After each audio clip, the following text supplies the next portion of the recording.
こんにちは、斉藤直樹です。今日はですね、いっぱいいらっしゃいます。はい、一年の皆さんです。はい、イラストレーターのイクシーさん。よろしくお願いします。そして漫画家の西義行先生です。よろしくお願いします。なんか引っ越しされたんですよね。引っ越しました。ちょっと隣がうるさかったのと、あとちょっと大きいのを住みたいなと思ったんで、まあいろいろ重なって。ちょっと待って、なんか一緒に引っ越し先探して。そうあれですよね。そういう動画ありますよね。2年前ぐらいですね。あれですね、今回 3LDK なんで、結構やっぱ広いから、夜寂しかった。昨日。いやマジでね、いやだから早くね募集中なんでお願いします。早く概要欄のリンクからお願いします。マジで貼るのか。そして西先生。どうもお久しぶりです。なんか最近X を見ると結構なんか美味しそうな写真ばかりが流れてくるんですけど、ずっと料理を作ってますよね。なんか職業変わりました？いや、そろそろね料理人になろう。いや違うよ。いやでもね、料理とか作ってあげとくと後でね、料理漫画とか書いた時にね、なるほどね、説得力あるでしょ。でもやんないかもしれないけど。はい、ということで今日はですね、そういう我々のその未来のことなんかいろいろね、クリエイターとしてそのいろいろチャレンジしていかなきゃいけないじゃないですか。でもね、なんかこう不安ですよね。不安。なんかいろんなことに挑戦するんですけど、いやこれ向いてんのかなとか、なんかどうなんのかなってちょっとこう占いたい気分になりますよね。なる。今日特別にスペシャルゲストに来ていただいております。エクシーさんから紹介をいただきまして、探偵占い師 VTuber アリス宮クオンさんに来ていただいております。よろしくお願いします。はい、V 時代3期生、難攻不落も裸足で逃げ出す大天才アリス宮クオンであるぞ。よろしくお願いします。よろしくお願いします。あとね、なんかクオンさんで気になったのが、セミの鳴き声が得意。なんでそれを？僕ね、キジバト得意なんですよ。西先生はなんか持ってないです。モノマネ？ドラえもんだ。ドラえもんお願いします。のび太くん。古い方。はい、ということでね、クオンちゃんにクリエイターとしての未来を占ってもらおうとね、いうことで今日はやっていきたいと思います。それでは早速行ってみましょう。さ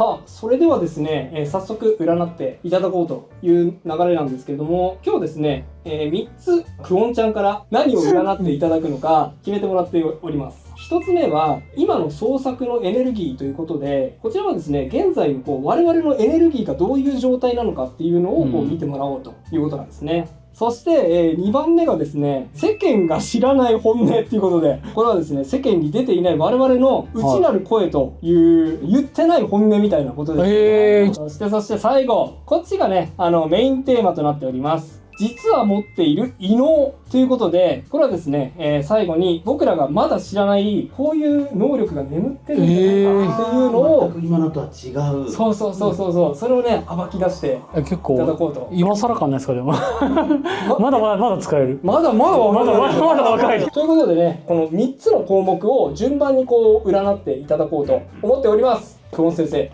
よろしくお願いします。よろしくお願いいたします。私占い師をやりながらですね、実はお祓い関係もやっているぐらいでして、ちょっとやんごとなきお方っていう言い方をしてるんですけど、神様の声が聞こえます。でそれをカードにちょっとご神託という形で下ろさせていただいているものになりますので、的確率がちょっと高めというすごいということでやらせていただこうかなと思います。はい、お願いします。お願いします。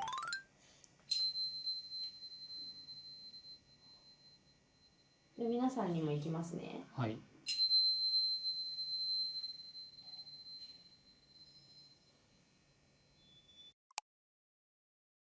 じゃあまずは皆さんの創作エネルギー、今どういう状態なのかっていうのを見させていただくんですけど、まず西先生から聞かせていただきます。ということで柏でさせていただきます。はい、ありがとうございます。じゃあちょっと下ろしていきますね。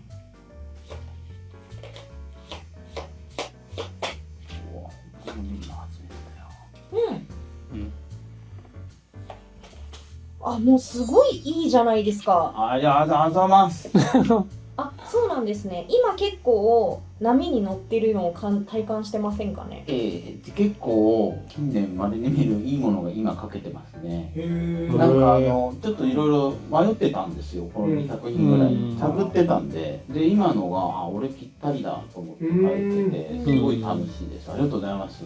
でこれが今近年結構迷ってたっていうことを言われていて、こううまく突き進めないなみたいなことを感じることがね、あったんじゃないかなと思うんですけれども、困ってました。何かきっかけ、それはすごく体感できるほどのなんかカチャって切り替わった感じのタイミングが絶対あって、そこからめちゃくちゃ今ノリに乗ってるみたいな感じが言われてますね。今多分本当にめちゃくちゃいい時期だと思います。どれぐらいいい時期かっていうと、羽ばたいている感じですね。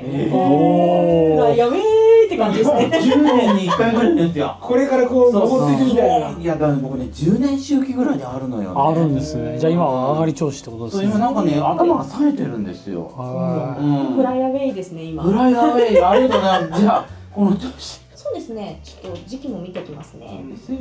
どれぐらいの時期フライアウェイか教えてください。どうしよフライアウェイで通じるんだう。ね。これなんだ。だいたい2月ぐらいにその天気って来ませんでした？もうね、本当にドンピシャですね。そうですか。いや、合わせてない、大丈夫。1月ぐらいにずーっと沈んでたんですよ。あ、そうなんです。で、2月ぐらいにあれってなって、夏コミの作品を考えようってなった時に、応募する時にじゃあこれ書くかみたいなふわっとやったのが、これでしょ私ドンピシャって。ずっとこう隠してたっていうか、やるべきものだったのをずーっとこう置いといたのね。それを思いついて、はい、これカードの絵柄はあんまり関係なくて、大事なのはこの29という数字でして、はい、なので、時期的には2月から9月ぐらいまでは、乗っていける、フライアウェイでいけると思いますので、ぜひ。ありがとうございます。すごい。ありがとうございます。イクシー先生の現在の創作エネルギーについて教えてください。最近やっとなんか一段落ついたとか、なんかもうめちゃくちゃ頑張ってることについてやっと解放されたわみたいな感じのことあったりしますか？今ちょっとやりたいことが1個あって、それの周り全部そうですね、確かに片付けて今そっちに集中できるかなぐらいのタイミングですね。今ちょうどですね、何かから解放されて1個新しいフェーズに入りますよっていう時です今。じゃあ僕やっぱシングルタスクなんで、マルチにその仕事続けてるとやっぱ、集中力かけちゃう時があって、一回全部終わらせて新規の案件とりあえず潰してからゲーム作ろうかなと思ってたんですよ。だからそのゲーム作ろうかなって時期だからちょうどいいのかなと。なんか今新しいことにチャレンジするとか、新しいフェーズに入ったところなので、何か新しいことをやるっていうのはすごい向いてる時なんですよ。そうなんですね。でペンタクルの9ってすごい幸福的な意味が強いカードなので、やったらやるだけ実りがある。じゃあ頑張ってみようかな。来ましたね。っていうことが言われているので、どんどんやっちゃっていいと思います。じゃあ頑張ろうかな。でこのペンタクルの4っていうのがなんか本当に執着、話したくないとか、絶対これは俺のもんだみたいな感じになってるカードなんですけど、これ逆位置できてるので、やっとそういうなんかこうやんなきゃいけないこととか、片付けなきゃいけないこととか、そういうところから解放されたんだよねっていうことが。ちょっとやばい、心当たりかも。執着から解放1個、ちょっとこれ確かにちょっと仕事じゃないんですけど執着あったことあったんで、それはだいぶもうすっきりしたなっていうのがあったんで、そうなんだ。なんだろう。後でちょっとそれはマジでプライバシーなところなんでちょっとやめておきます。すみませんね、当てちゃってすみませんね。怖いっすよ、確かに。怖い。エクシ先生はこんな感じです。ありがとうございます。ありがとうございます。緊急様。斉藤先生は実はさっきから守護天使さんが結構伝えたいことがあるって言っていたので、超激しいですね。僕の仕事に斉藤先生の今の創作エネルギーがどういう状態か教えてください。今斉藤先生はやりたいこととか今頑張ってることが割と成果出なくて、カメな歩みだなみたいな感じのことを思ってる時期なのかなっていう感じがします。当たってます。ただ今目標に対して進んではいるんだよねみたいなことをこの子は言っていて、結果待ちの状態だけど、その結果が出たり、その決着がつくことによって、一気に動けるようになるよっていうイメージなんですけど、どうでしょうか？そう確かにそうで、それ YouTube バンされたりとか結構なんかそのモチベーションが結構下がることが続いたんだよね。そうですね。そうでなんかその新しいことにチャレンジしても進んではいるんだけど、なんかこうバーンとした結果とかは結びついてないから、今まさに亀の歩みというか、大会を進んでるんだけど、あれこれ進んでんのかなみたいな感じで、でもなんかバシャバシャ前に泳いでるみたいな、そういう感じかな、今は感覚的には。ちなみにですけど、この占いをきっかけに結構伸びていく可能性ありますね。なんでかっていうと、我輩がですね、ちょっと後でやりますけど、浄化の波動をお送りさせていただきますので、その際に多分結構かっつりと変わるんじゃないかなっていう気がします。じゃあこれきっかけでよくなったらね、ちょっと紹介料いただこう。俺何が原因かっていうところは自分でも分かっている、でもうまくいかないんだよな、みたいなところがモヤモヤしてるよっていうことがこの辺で言われてるんです。いやなんかね、そのカードがまさにそうで、いやなんか今までこう人生をかけて育ててきたものが、全部倒れてしまったわけですよ、 YouTube がなくなって。だけどやっぱりなんかその今までこう育ってきたものは後ろにあるし、僕の周りの人たちはこうやってこういてくれるから、俺別に何も失ってないんだよなっていうことを頭では分かってたけど、なんか最近やっぱりちょっとこう心底そういうふうに思えてきたっていうタイミングではあるかなっていう気はしますね。今まさにおっしゃられてたことがその通り出ていて、とはいえ斉藤先生には一緒に分かってくれる仲間がいる、だから最終的には仲間がいるから大丈夫だよっていうことが言われてるんですね。なんですけど今この辺で斉藤先生の守護天使さんが一旦浄化してもらった時に、守護天使さんが力貸してくれるらしいので、斉藤先生のこうしこりを全部ブーって流せるように本当ですか？協力するよって音がすごい言ってくれてるので大丈夫かと存じます。わかりました。以上ですね。はい、ありがとうございます。いやすごいなんかいい汗できますね。グッときますね。じゃあ次は内なる本音だお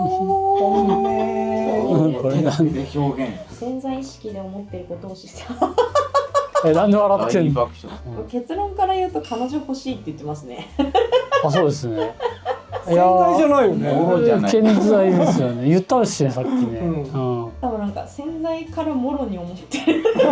もう深いところでも願ってる。見た以上にね。自分の孤独に耐えきれないって言ってますね。自分の気持ちを預けられる人がいない。そうなんですよ。っていう事実に耐えられないみたいなことが潜在意識では言われてますね。最近はもう一人でいっかと思ったんですけど、やっぱなんかいるんじゃないかなとか、やっぱだからイクシーさん意外と甘えたい。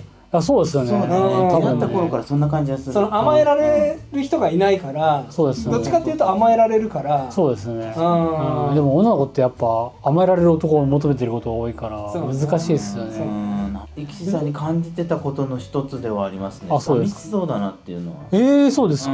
そうなんだ。だからたまにでも思いますよ。女性関係なく、なんだろう、やっぱ周りに僕も斉藤先生と一緒ですごい人多くて喋ったりしたり仲良くさせてもらってはいるんですけど、なんかちょっとたまに一気に自信なくなる時あって、なんかやっぱ比べちゃうじゃないですか。やっぱり例えばもう斉藤先生もだし西先生もだし、普通に対等っぽく喋ってるけど自分はあんま大したことないからなって思っちゃって、そんなことはないけどいやなんかそれでなんかふっと気にしちゃうんですよ。だから別にいつもは普通に遊ばせてもらってるんですけど、すごい謙虚になる時ありますもんね。ありますね。すっごいなんかいや申し訳ねえなみたいになっちゃって、でその時に多分なんか女の子とかいたら、そんなことないよって言ってくれたらちょっと元気になるのかな。そんなことないよ。狙ってんの？ありがとうございます。いやでもちょっと今の流れは完全にそうですね。ごめんなさい、ちょっとなんか今かなって思って。いや面白い。的にはバッチリで。面白いです。ありがとうございます。西先生の内なる本音を教えてください。言われてることっていうのができることならなんか楽して生きていきたいみたいなことをすごい言われてますね。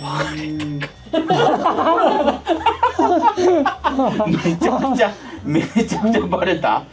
でバレたくなかったな。コツコツ頑張ったりとか、成果が見えないこととか、最終的に良かった実りになったって終わらないんだったら、起きないでほしいなとか、できればそんなに頑張んなくてもいければいいみたいなところがちょっとあって、そうのためだったらいろんなやり方を取り入れることができるんですけど、でもできれば楽して全部終わらせたいなみたいなところが出てますね。合ってますか？私の本当に自分のもう悪いところというか、こうもうだから占い怖いんだよ。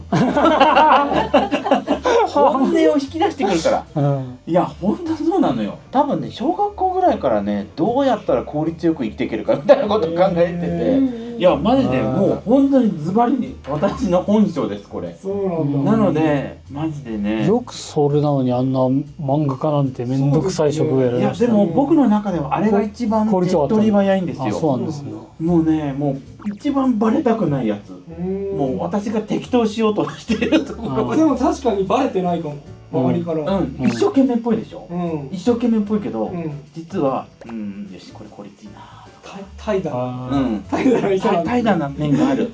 あってそれを必死に自分でも抑えないと結果が出ないからしっかりやろうとして、でもやっぱりどっかでよしサボるかってなっちゃう。西先生すごいところが実はあって、その効率よくするためだったら違うやり方、どんなやり方も取り入れることができるんですよ。斉藤さんに言われたことだ。この生存バイアスぶっ壊れてるって。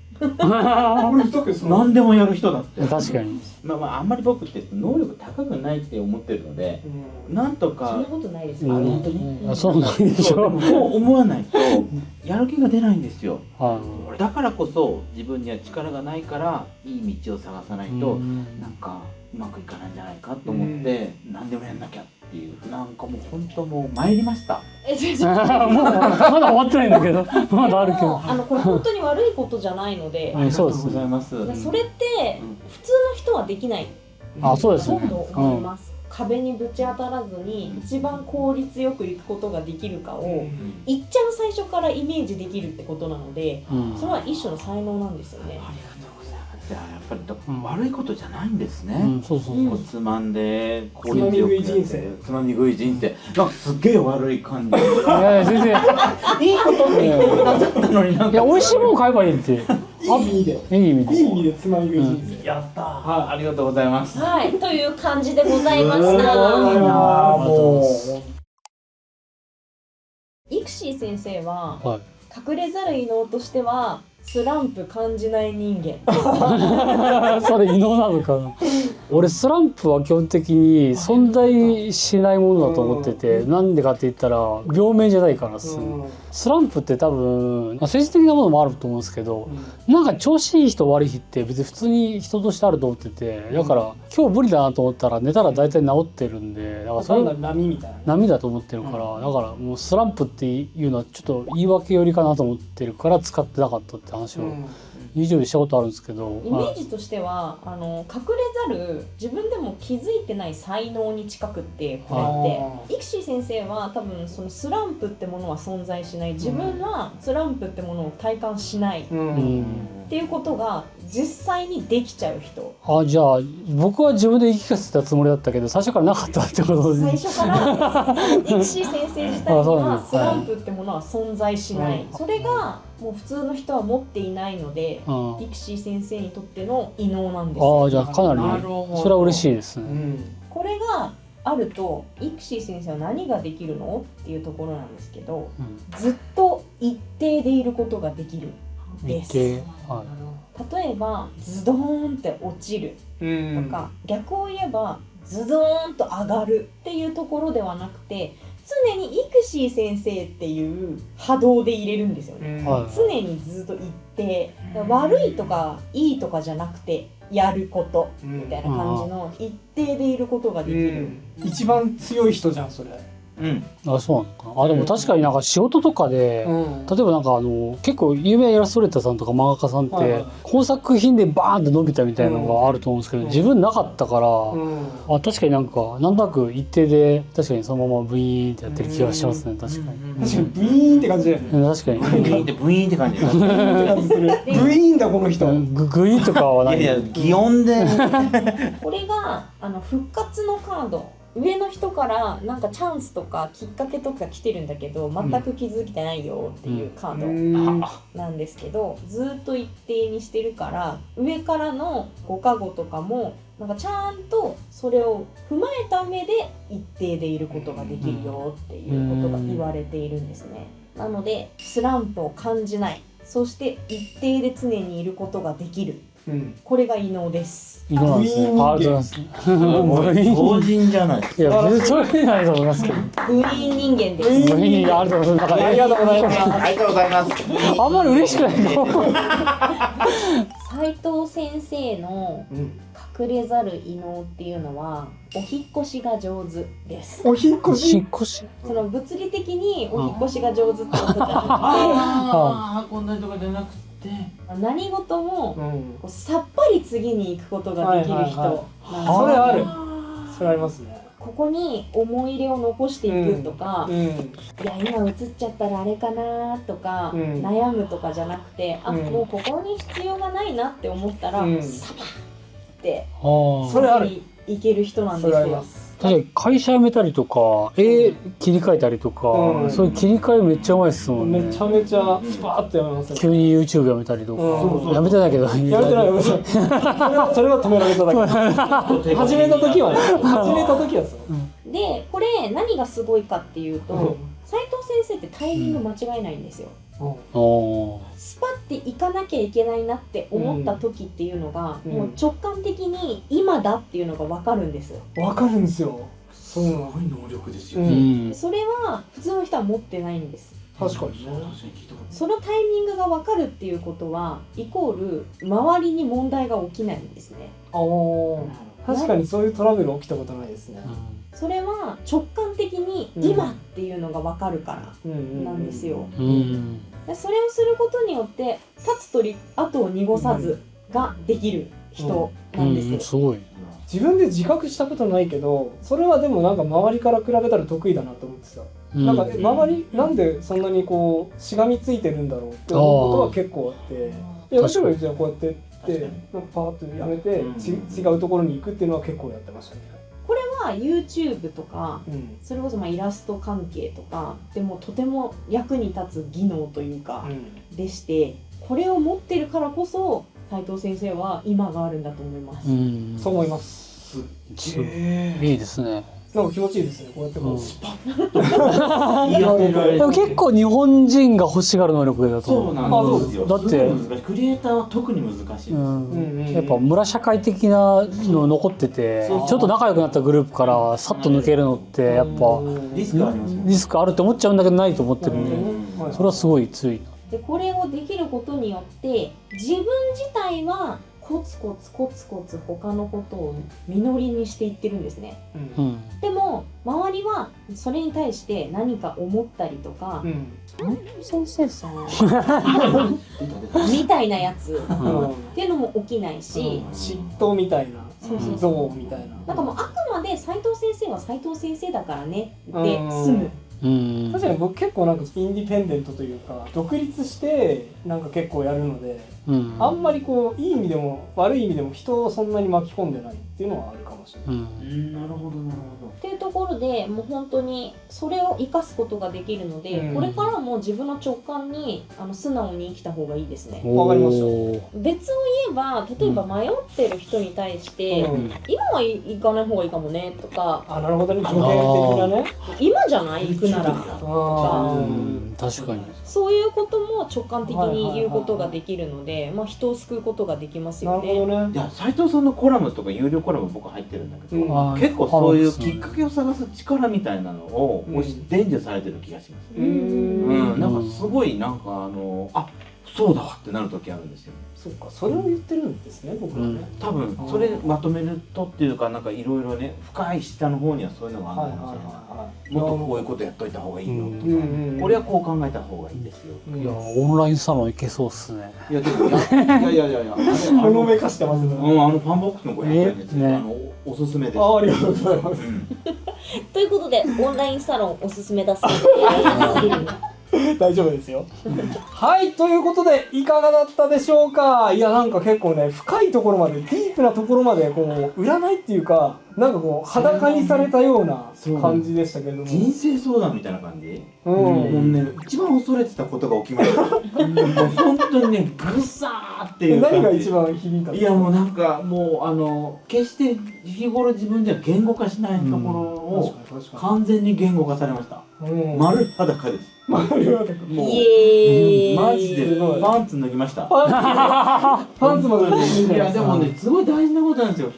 作るっていうところでは。確かにね。いえとんでもないですよ。イクシーさんもどうでしょう？いや僕は前もやってもらったんですけど、全然こんなにいろいろ幅広く喋ってくれたのまた違ったんで、一味違う話聞けたのと、まあでも結構割と自覚症状あることは多かったんで、どっちかってやっぱ途中の西先生の公立中で確かに言われていたらそうだけど、あまり気づかなかったなっていうところは、斉藤先生のなんか切り捨てって言い方悪いけど、次になんかパッとなんかもうステップアップするときに前のしがらみ全部切れるところとか、どっちかっていうと今日はなんか他人の話聞いて納得いくところ多かったかな。自分で納得いくんですけど、日頃 YouTube でやっぱ言語化してるのもあって割と自分の長所は捉えれてたかなって、まあそれ安心材料にはなったかなっていう感じ。そうですね。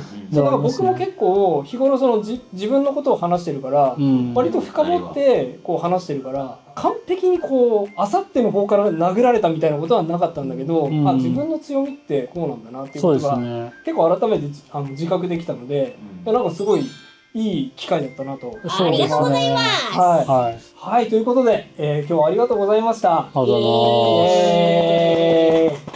はい、皆さんのね SNS アカウントは概要欄に貼っておきますので、ぜひねフォローお願いします。お願いします。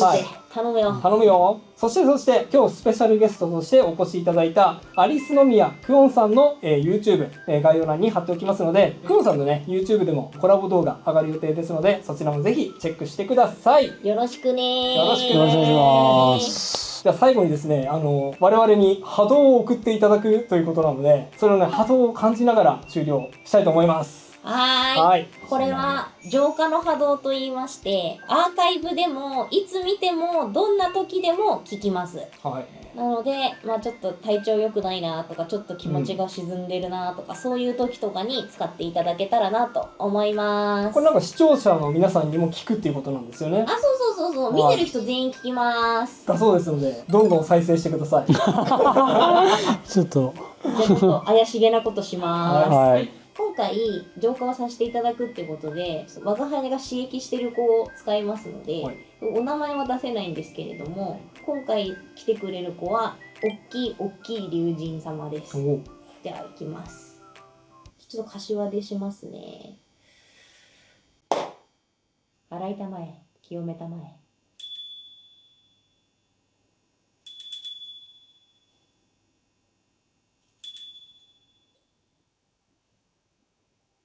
はい、ありがとうございました。はい、ありがとうございました。それではまた次回の動画でお会いしましょう。バイバイ。バイバーイ。はーい。